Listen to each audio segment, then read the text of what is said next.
அம்மனோட தலையை மட்டும் ஊரெங்கும் எடுத்து செல்லும் அதிசய திருவிழா உங்களுக்கு தெரியுமா? வேலூர் மாவட்டம் குடியாத்தத்துல நடக்கின்ற திருவிழா தான் கெங்கையம்மன் சிரசு திருவிழா. விஷ்ணுவோட அம்சமாக கருதப்படும் பரசுராமர் தன் தாயோட தலையை வெட்டி மீண்டும் உயிர்ப்பித்த புராண கதையைத்தான் இந்த திருவிழாவாக கொண்டாடுறாங்க. ஒவ்வொரு வருஷமும் வைகாசி 1ஆம் தேதி குடியாத்தம் கெங்கையம்மன் சிரசு திருவிழா கோலாகலமா நடத்தப்படும். விழாவோட முக்கிய அம்சமான தரணம்பேட்டை பகுதியில் இருக்க முத்தியால் அம்மன் ஆலயத்திலிருந்து அம்மனோட சிரசு நகரத்தோட முக்கியமான வீதி வழியாக ஊர்வலமாக எடுத்து வரப்படும்.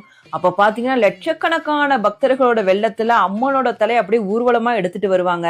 கோபாலபுரத்துல இருக்க கெங்கையம்மன் ஆலயத்தில் உள்ள அம்மன் உடல்ல அந்த தலை பொருத்தப்பட்டு பின்னர் சிறப்பு பூஜைகள் நடத்தப்பட்டு அம்மனோட கண் திறக்கும் நிகழ்ச்சி நடைபெறும். இதை பாக்குறதுக்கு லட்சக்கணக்கான பக்தர்கள் குடியாத்தத்துல குவிந்திருப்பாங்க. மே 15 கெங்கையம்மன் சிரசு திருவிழா நடைபெற இருக்கு. எல்லாரும் கட்டாயம் கலந்துக்குங்க. சர்வம் சக்திமயம், அன்பே சிவம்.